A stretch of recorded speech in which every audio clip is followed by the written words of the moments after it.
ආයුබෝවන් ඔයගොල්ලෝ හැමෝටම පහුගිය දවස්වල අපේ පාර්ලිමේන්තුවේ ඉන්න නීතිඥ ලක්මාලි හේමචන්ද්‍ර මහත්මියට අපහසුතාවයක් සිද්ධ වුණා කියලා අපි දැක්කා. ඒ තමයි BBC සිංහල සේවය වාර්තා කර ප්‍රවෘත්තියක් නිසා. ඒ ප්‍රවෘත්තිය චුට්ටක් මතක් කරනවා නම් ඒකෙන් කියුනේ පහුගිය දවස්වල මාත් වීඩියෝ එකක් කරා පස්වෙනිදා තමයි අපේ එක මිටට කාන්තාවන් අවංකද නැද්ද කියන එක එළියට එන්නේ කියලා. මොකද පස්වෙනිදා ජූනි මාස 5 වෙනිදා මම කතා කරන අද 11 වෙනිදා පස්වෙනිදා බලාපොරොත්තු හිටියා එක මිටට කාන්තා අය අර පල්ලේගම හේමරත්න හිමියන්ගෙන් දූෂණයට ලක් වෙච්ච පොඩි ළමයා ගැන කතා කරાવી කියලා. මොකද ඒගොල්ලෝ කිසි කෙනෙක් ඒ ගැන කතා කරේ නැහැ. ඔක්කොම මුක පුට්ටු වෙලා හිටියේ. ඉතින් පස්සෙන්ද කතා කරાવી කියලා තමයි කතා කරනවා කියලා තමයි හිටියේ. හැබැයි පස්සෙනිදා අවාසනාවකට වගේ පාර්ලිමේන්තුව ඇතුලේ යම් කමිටු ශාලාවක ඒ අදාළ සියලු නිලධාරීන් පොලිසිය අයද ළමාරක්ෂක අධිකාරිය අයද සියලු දෙනා එකතු වෙලා ඒ පිළිබඳව කිසියම් ආකාරයක සාකච්ඡාවක් පවත්වලා තියෙනවා. හැබැයි සාකච්ඡාව මාධ්‍ය වලට කිසිදු ආකාරයකට කිසිම දෙයක් එළියට නොදෙන්න ඒගොල්ලෝ තීරණයකට අවිල්ලා තියලා තියෙනවා. මේක ඒගොල්ලෝ සාධාරණීකරණය කරන්නේ ළමෙක් සහ සම්බන්ධ කතාවක් නිසා එළියට දෙන්න බැහැ කියන එක. ඉතින් ඒක මං හිතන්නේ ප්‍රායෝගික තර්කයක් කියන එක. මොකද හේතුව ළමෙක් සම්බන්ධ කතාවක් නිසා තමයි මේක මේ තරම්ම තදට ගියේ. මොකද මේ දූෂණයට ලක් වෙච්ච ළමයාගේ පෞද්ගලිකත්වය ගැන අපිට කියන්න ඕනේ නැහැ. ඒ ළමයා කවුද? ඒ ළමයා කොහේද? ගෙදර තියෙන්නේ කොහේද? ඒ ළමයාගේ මූණවර කොහොමද? පින්තූර මොනවද? අපිට ඒ වැඩක් නැහැ. අපිට අවශ්‍ය වෙලා තියෙන්නේ මුළු රටම දන්නවා මේ වෙනකොටත් ඒ හාමුදුරුවන්ට එරෙහිව තියෙන චෝදනා. ඒ ටික එළියට අවිල්ලානේ තියෙන්නේ. ඒක අමුතුවෙන් හංගන්න දෙයක් නැහැ. එතකොට ඒ නිසා ඒ සා විශාල චෝදනා ප්‍රමාණයක් තියෙන හාමුදුරුවන්ට පොලිසිය කටයුතු කළ ආකාරය සාධාරණද අසාධාරණද කියන එක විතරයි රටේ මිනිස්සුන්ට තියෙන ප්‍රශ්නේ. මොකද පොලිසිය වෙනත් ඒ ආකාරයේ වැරදක් කරපු කෙනෙකුට සලකන ආකාරයට නෙවෙයි මේ හාමුදුරුවෝ සැලකුවේ. එක දවසක් අත්අඩංගුවේ හිටියේ නැහැ. එක දවසක් රඳුම් බාරයක හිටියේ රෝහල් වලයි අර මාලිගාවලයි. හැබැයි අප දුන්න විතරයි දැන් ආපහු ඒ මාලිගාවලට ගිහිල්ලා තියෙනවා. රෝහල් ප්‍රශ්න ඉවරයි, ලෙඩත් ඔක්කොම ඉවරයි. සුවයි. ඒතකොට මේක ප්‍රායෝගිකව ඕනෑම කෙනෙක් අපේ අගමැතිතුමිය වෙන්න පුළුවන්, ජනාධිපතිතුමා වෙන්න පුළුවන්, පොල් රාජ් සහෝදරිය වෙන්න පුළුවන්, නැත්නම් ඔය ලක්මාලි හේමචන්ද්‍ර මේ മന്ത്രിතුමිය වෙන්න පුළුවන්.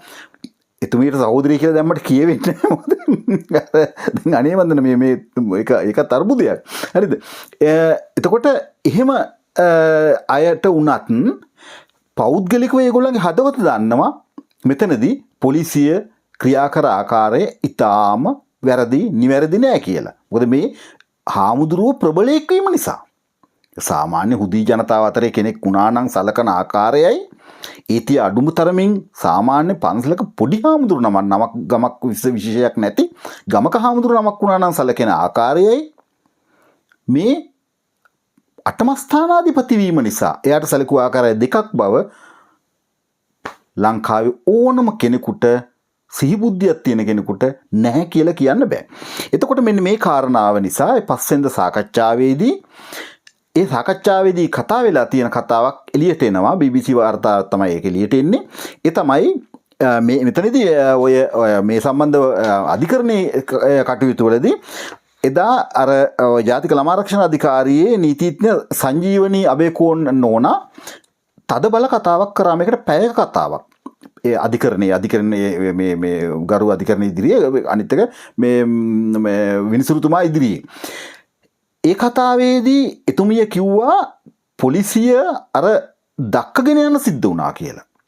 පොලිසිය දක්කගෙන යන සිද්ධ වුණා කියලා. ඉතින් ඒක ප්‍රායෝගිකව 100% ඇත්ත විදිය තමයි අපිට පේන්නේ. ඒකට ඒක එතුමියගේ කතාවේ වැරදක් නෑ. මොකද හේතුව එතුමිය ඇතුළු ඒ ළමාරක්ෂක අධිකාරියේ ඒ නිලධාරීන්ගේ දැඩි බලපෑම නිසා මිස ඔය තරමවත් ඔය අටමස්ථානාධිපතිට කිසිවක් නොවන බව අපිට ඉරාන්ද වගේ ස්ථිරයි.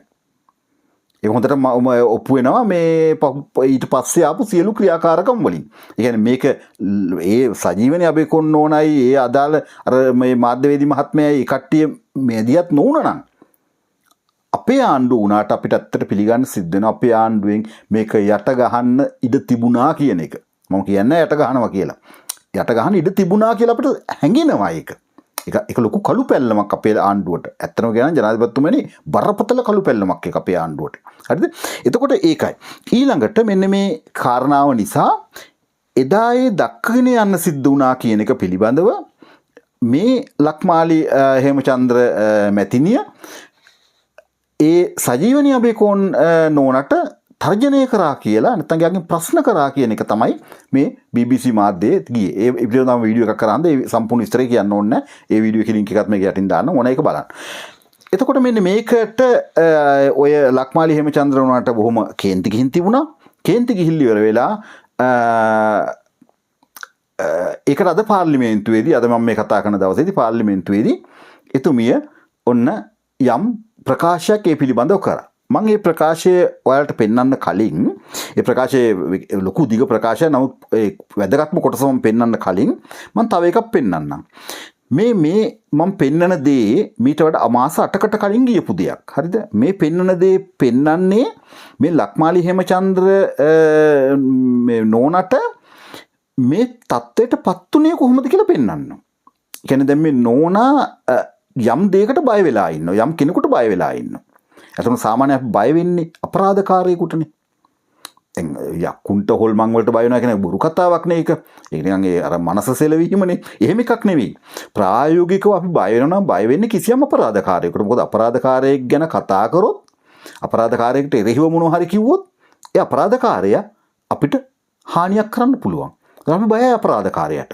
ඒ නිසා මෙන්න මේ අපරාධකාරයා එළියට ඇවිල්ලා තියෙන මේ වෙනකොට ඒ අපරාධකාරයා කවුද කියන එක මම හෙලි කරනවා මේ වීඩියෝ අන්තිමේදී. හැබැයි හෙලි කරන්න කලින් අපරාධකාරයා ආපු මග කොහොමද කියන එක තමයි මට පෙන්වන්න ඕන. මෙන්න මෙතන බලන්න මේ අපේ මම මේ පිළිබඳව හරි මේ ආඩම්බරෙන් ගොඩක් මම මේව කරා. මගේ මේ සම්බන්ධයෙන් මම කරපු වීඩියෝ එකත් මේක යටින් දාන්නම්. ඒ තමයි ලංකා ඉතිහාසයේ පළවෙනි වතාවට ළමයි පිළිබඳව දීර්ඝතම වටිනාම කතාව කරේ අපේ ළමා කටයුතු ළමා සහ කාන්තා කටයුතු ඇමතිනි සරෝජා පෝල්රාජ් සහෝදරි.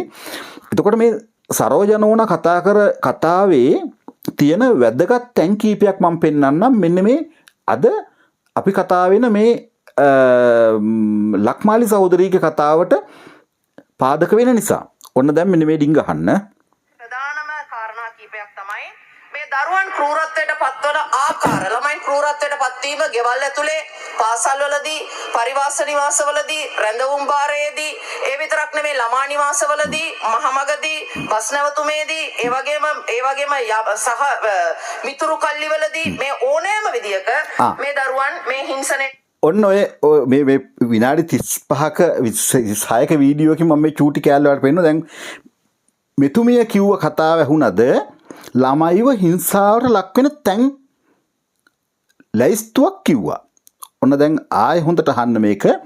මේ ලැයිස්තුවේ ආගමික ස්ථාන කියන එක කියවෙන්නේ නැහැ. ළමයින්ට සිදුවන ක්‍රූරත්වය. ඔන්න අපි මේ ක්‍රූවල්ටි නැත්නම් ක්‍රූරත්වය පිළිබඳව වන අපරාධ වාර්තා හරි වැදගත් ඈ. මේක හරි වැදගත්. වර්ෂයේදී 905ක් ඒ ආයිත් පස්සේ මේ ඉන්නකෝ මේක මේ 4 වර්ෂයේදී 2107 වර්ෂයේදී 2140 ඒ අදාළ මේ ප්‍රමාණයන් කියන්නේ ප්‍රමාණයන් දැක්ක මට ඕන වෙන්නේ මේ පුංචි කෑල්ල විතරයි මට ඕන වෙන්නේ.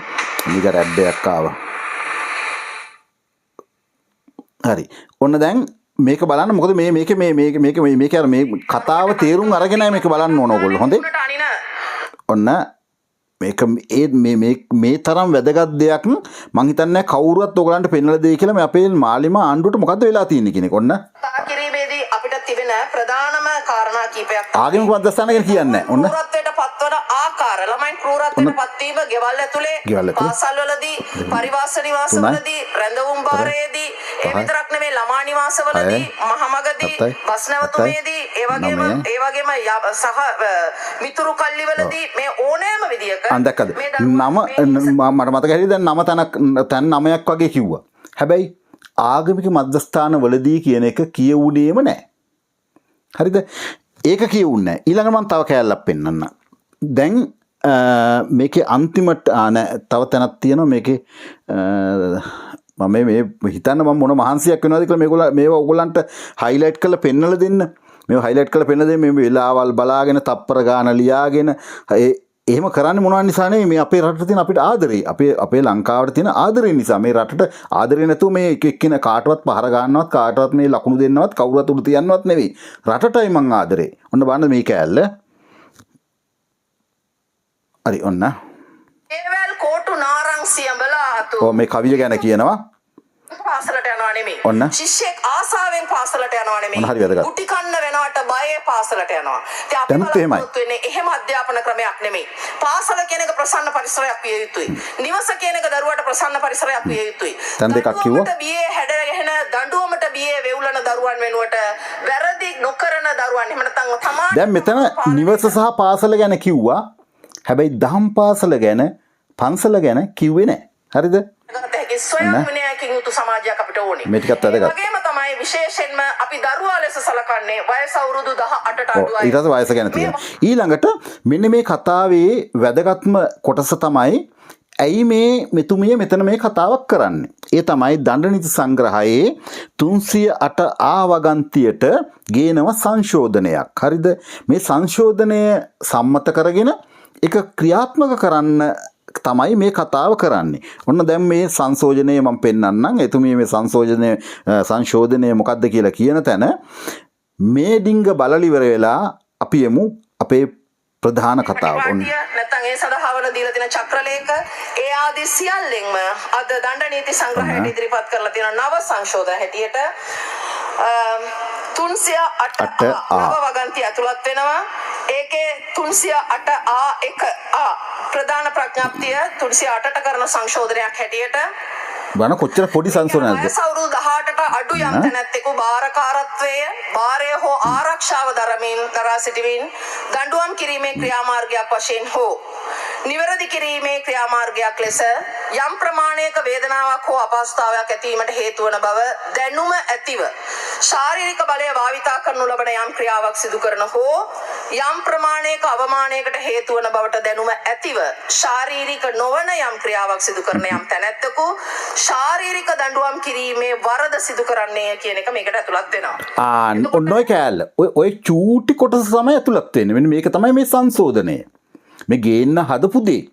එතකොට මේකේ මොකද්ද කියන්නේ සරලව කියනවා නම් මේක අර වගන්තිවල තියෙන විදිහ අනුව ළමයෙකුට දඬුවම් කරනකොට ශාරීරිකව හෝ මානසිකව දඬුවම් කරොත් ඒ දඬුවම වරදක් බවට පත් වෙනවා කියන එක තමයි කියන්නේ. ඒකෙන් මොකද්ද තවදුරටත් කියනවා නම් ළමයේ හිත රිදවෙන විදිහට දඬුවම් කිරීම, ළමයෙක්ට ලැජ්ජාවට පත් වෙන විදිහට දඬුවම් කිරීම, අන්‍යයන් ඉදිරියේ දඬුවම් කිරීම.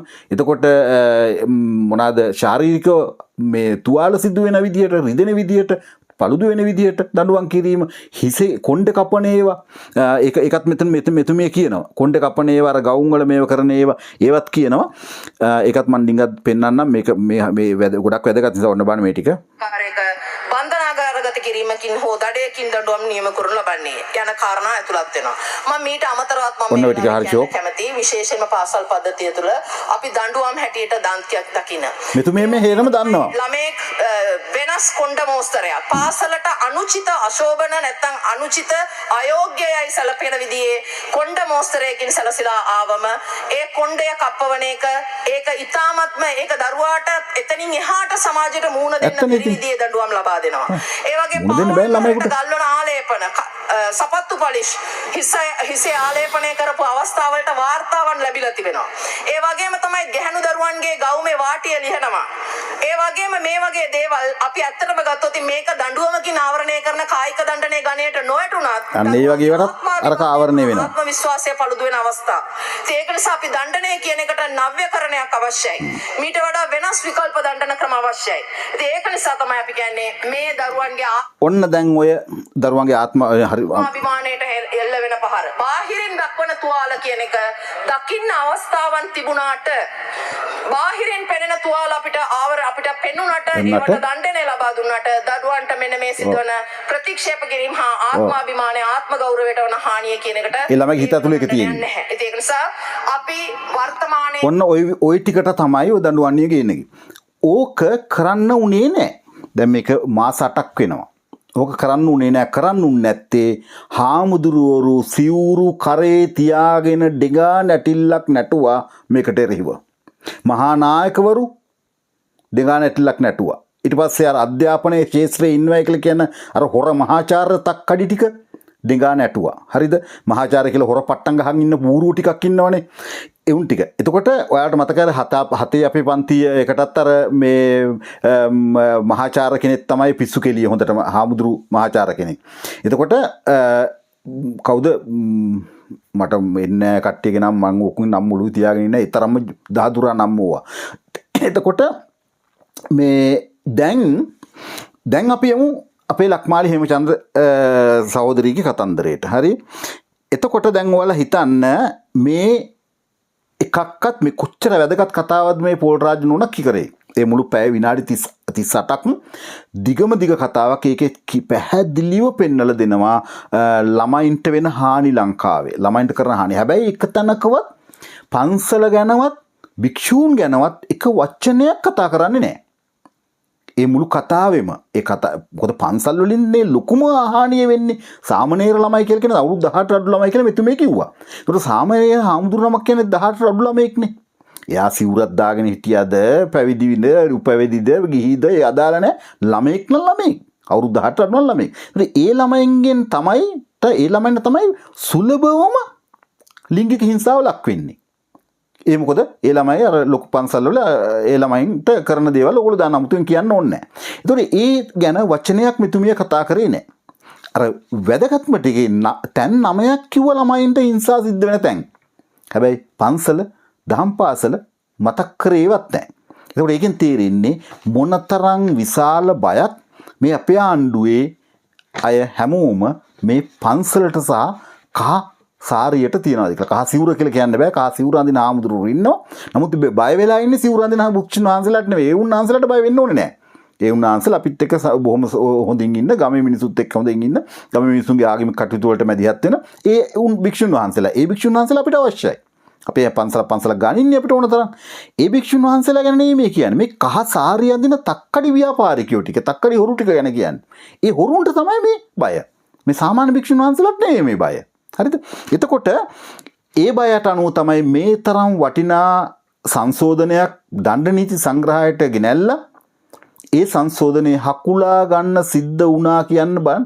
ආයෙත් උනන් රිපීට් කළා මම ආයෙ පෙන්නන්නේ නැහැ. ඔයාලා මේ මගේ වීඩියෝ එක රිපීට් කළා නම් නැත්නම් ඒ ලින්ක් එක මේකේ තියෙනවා. ඒකේ හරියටම ඔයාලට කියන්නම් 30 වෙනි විනාඩියේ 14 වෙනි තප්පරේ තමයි ඒ පහළ මම දාන වීඩියෝවේ ඔයගොල්ලෝ බලන්න මේ දණ්ඩ නීති සංග්‍රහයට මොකද්ද ගේන්න ආපු සංශෝධනය. මේ පුංචි කොටස ගේන්න දුන්නේ නැහැ කහ පාතාලය.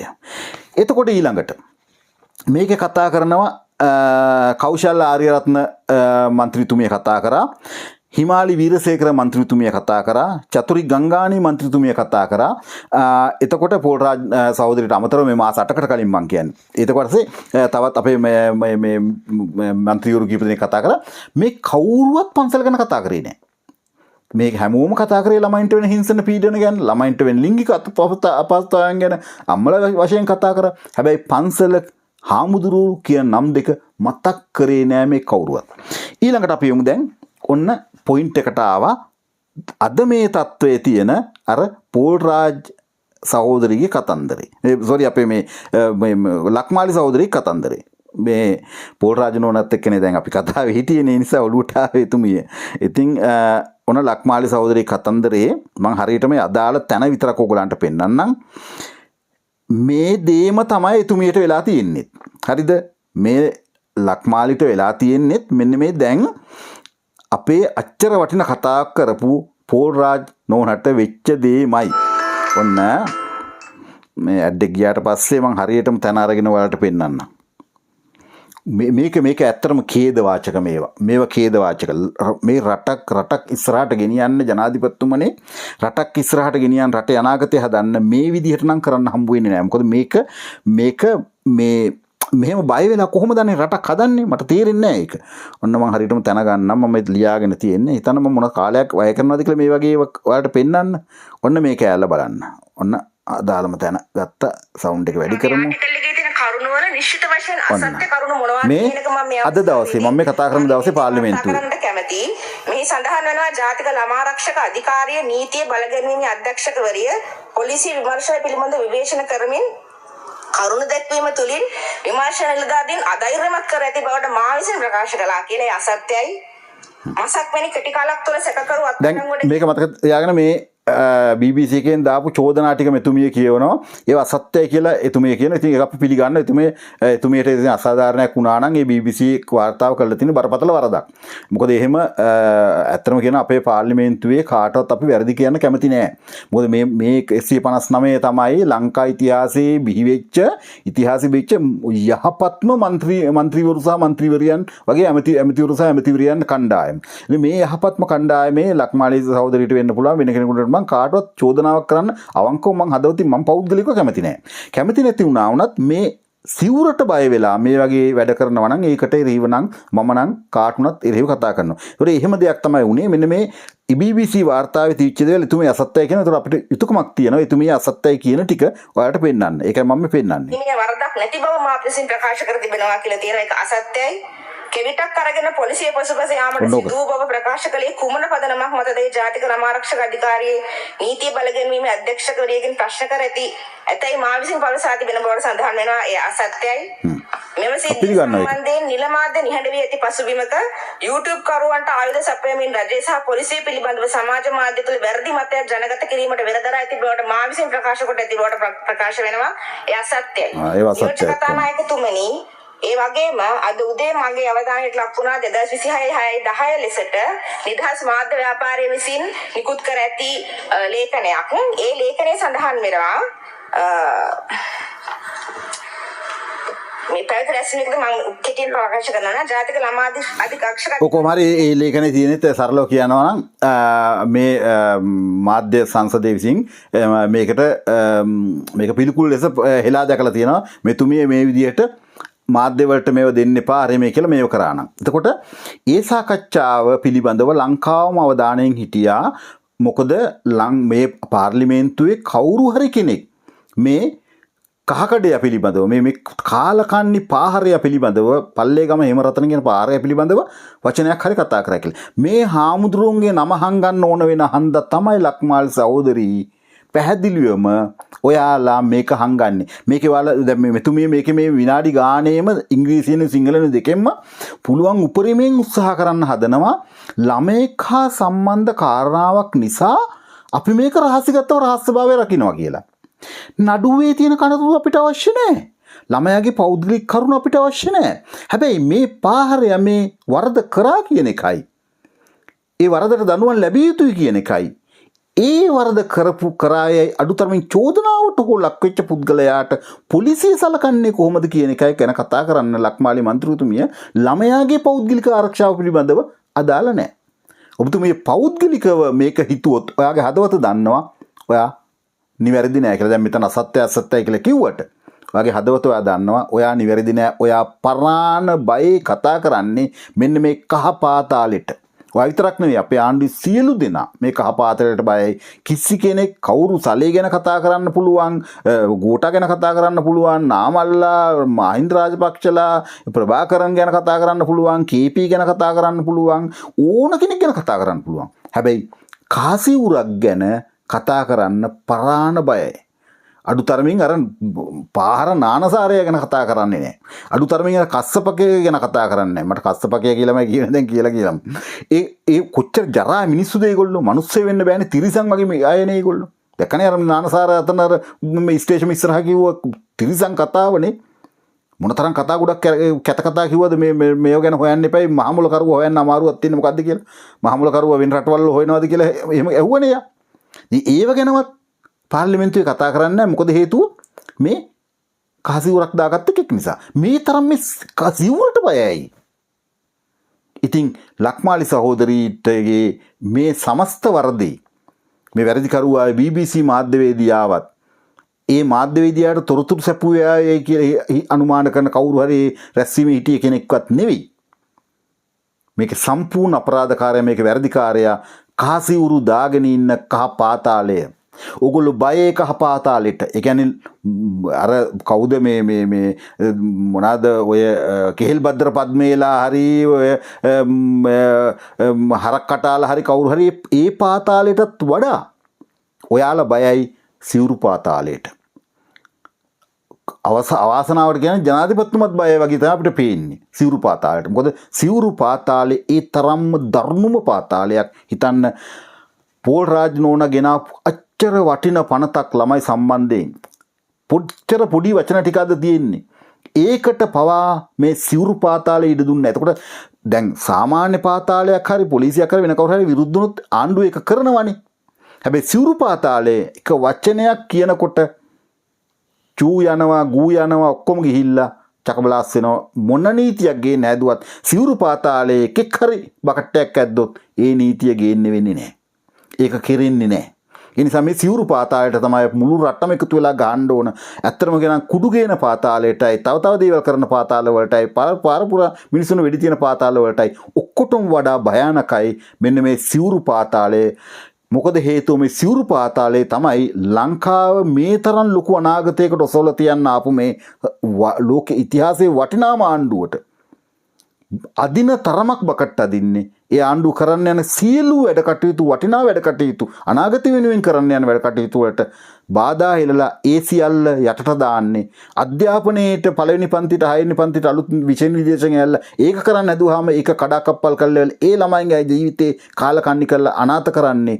මේ හැමදේම කරන්නේ මෙන්න මේ සිවුරු පාතාලේ. නිසා ලංකාවම එකතු වෙලා මේ සිවුරු පාතාලයට ඇත්තටම මේ මතක හිටින පාඩම ඉගැන්විය යුතුයි. හැබැයි මතක තියෙන මේ සිවුරු පාතාලය කියලා කියන්නේ අපේ ගම්වල ඉන්න භික්ෂුන් වහන්සේලා නෙවෙයි. අපේ ගම්වල ඉන්න භික්ෂුන් වහන්සේලා අපිට වැදගත්. උන්වහන්සේලා නැතුව අපිට ඇත්තටම අපේ මේ බෞද්ධ ආගම ගෙනියන්න විදිහකුත් නැහැ. උන්වහන්සේලා කරන සේවය අසීමිතයි. පුදුමාකාර දුක් ගැහැට විඳගෙන සමහරලාට දාන නැති වෙන ඉන්න භික්ෂුන් වහන්සේලා ඉන්නවා. පන්සලේ පහසුකම් මොනවත් නැතුව ඉන්න භික්ෂුන් වහන්සේලා කොච්චර ඉන්නවද? කොච්චර පහසුකම් නැති පන්සල් තියෙනවද? ඒ පහසුකම් සපයන්න ගම්වල දායක මිනිස්සුන්ටත් නැහැ. ඒ මිනිස්සුත් වැලේ නැතුව ඉන්නේ. හැබැයි අර මාලිගාවල ඉන්න ලක්ෂ 25ක් දවසකට ආදායම කියලා අර මේ දළදා මාලිගාවේ ලේකම් මහත්තයා කිව්වා. ලක්ෂ 25ක් දළදා මාලිගාවේ දවසක ආදායම මීට අවුරුදු 3කට කලින්. දැනුත් ඒ ගාන වුණත් හිතන්න දවසකට ලක්ෂ 25ක් මාසෙකට කීයක්ද? කෝ ඒ සල්ලි? ඒ සියලු සල්ලි ඔය සිවුරු පාතාලේ ඉන්න රජවරු සිටුවරු උන් මංකොල්ල කනවා.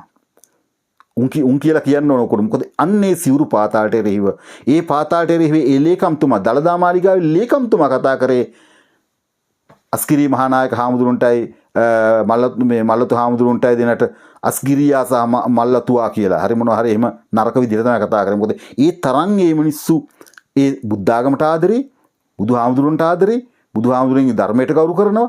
හැබැයි ඒ ධර්මය සහ බුදුහාමුදුරුවෝ පාවිච්චි කරගෙන මේ පාතාල ජඩයෝ ටික කරන තිරිසන් වැඩ ඒ ඇතුලේ ඉන්න මිනිස්සු ඇස් දෙකෙන් දකින්නකොට ඒ මිනිස්සු හදවතින් අඬනවා. ඒ මිනිස්සු කතා කරන එක මම වීඩියෝ එකේ කලින් වීඩියෝ එකේ දැම්ම ඒ වීඩියෝ එක කතා කරන හැම වෙලාවෙම හරි වේදනාවෙන් මම කතා කරන්නේ. හරි වේදනාවෙන් මම කතා කරන්නේ කියලා ඒ මිනිස්සු කියනවා. කැක්කුමෙන් කතා කරන්නේ කියලා. ඒ මොකද පන්සල් ඇතුළේ ඉන්න හැම කෙනෙක්ම හදවතින් අවංක බෞද්ධයෝ පන්සල් ඇතුලේ වැඩ කරනවා නම් ඒ ආයතන වල වැඩ කරනවා නම් හැම කෙනෙක්ම අඬ වැඩ කරන්නේ මේ පාහර සිවුරු පාතාලේ විසින් කරන දේ නිසා. අද අපේ පාර්ලිමේන්තුවේ මේ වටිනා മന്ത്രിවරු අතර මේ ලක්මාලි හිමිචන්ද ඉතින් වටින මිනිස්සෙක්. ගොඩාක් වටින මිනිස්සෙක් අපිට ගොඩක් වටිනවා එයා. මොකද එයාගේ දැනුම බුද්ධිය ඒ නීතිඥවරියක්. ඒතකොට ඒගොල්ලෝ මෙතෙක් කාලයක් කරපු ක්‍රියාකාරකම් රට වෙනුවෙන් කොච්චර දේවල් කරපු අයද. අපෙන් වුණත් ඒ එතුමියලා බැනුම් අහන්නේ දුස් අහන්නේ මෙන්න මේ පාහර සිවුරු පාතාලේ නිසා. අපි පෙළ ගැහෙන්න ඕන රටේ මේ රාජපක්ෂලා එළවන වගේම මෙන්න මේ සිවුරු පාතාලේ බල බිඳින්න කුමන හෝ ක්‍රියාමාර්ගයක් ගත යුතුමයි. නැත්තම් ලංකාවේ හෙට දවස ගොඩ එනවා බොරු පුතෝ. ආයුබෝවන් සුබ දවසක්.